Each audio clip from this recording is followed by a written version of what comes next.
Welcome, fellow death metal maniacs. Thank you for joining me. Today we are going to be doing a cover of Obituary's classic track, Turned Inside Out, off of 1990's Cause of Death record. One of the most seminal death metal records to come out in the 90s. Obituary put themselves on the scene as one of the most prominent death metal bands to come out in that era. What got me into Obituary was the riffs, basically. It's more of a hardcore beatdown style, very like caveman-esque, just a beatdown the entire time. So after I saw a live video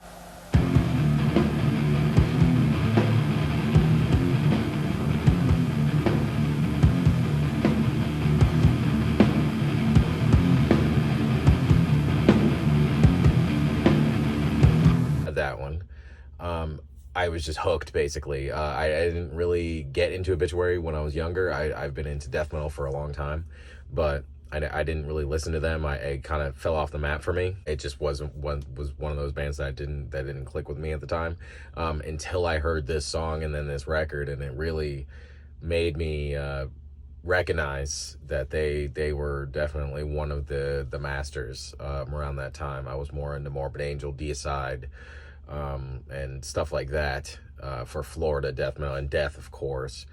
But anyway, let's get to the actual cover. Afterward, I'm going to be doing a little rig rundown of showing you guys what I did to get this sound for the video. Obituary's Turned Inside Out. Enjoy.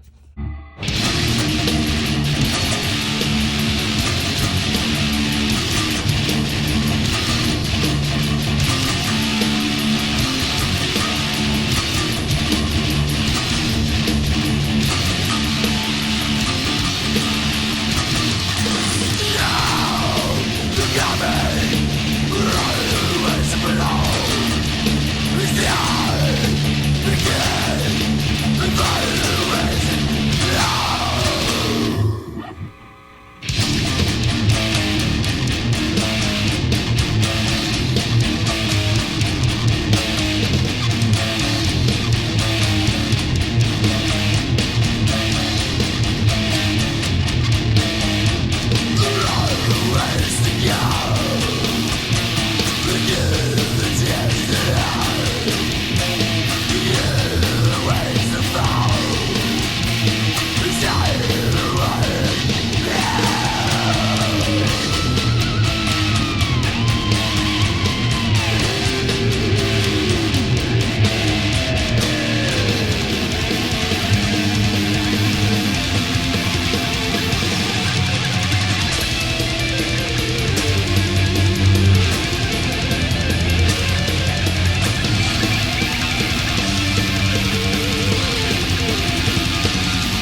rundown of what I used to get this disgusting tone that is in the video.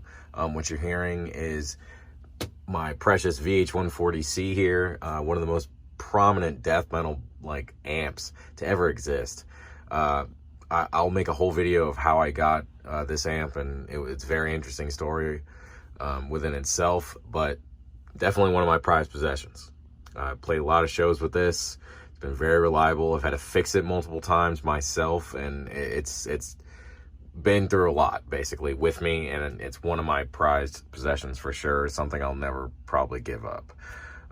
So this was on one of the sides. I did a stereo recording into my Focusrite Scarlett, and this has a monoline output. It has an XLR input, and it also has a monoline out.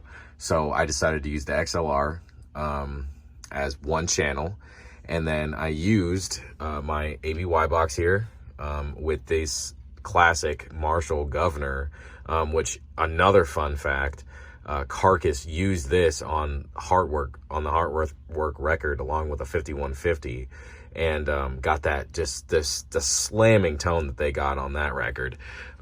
It was with this with this pedal here.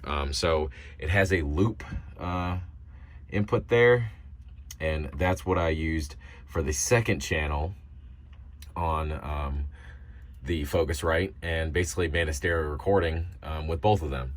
And so you see the settings here, kind of compressed, you know, treble, bass, max, scoot mids, pretty, you know, level gain, you know, regular, kind of the same. And here on the VH140C, it kind of did the same thing. I turned the gain down only a little bit. Normally it's at like 10, but I turned the gain down a little bit, bass up, high, you know, I put the ultra mid up a little bit only to make it a little sparklier on the mids for the Ampeg, only because the Ampeg has more of like a gritty sound to it.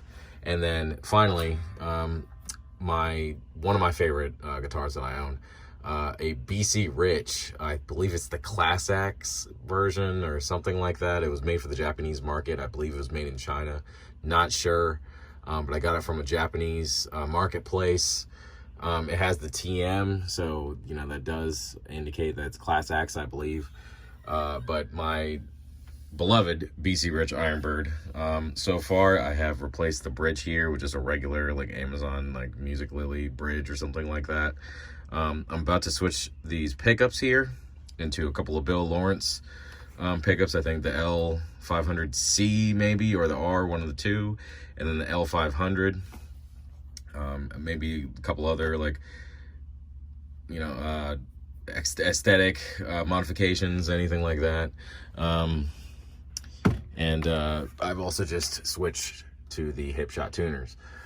So thanks for all the gear nerds for sticking around and watching this portion of the video.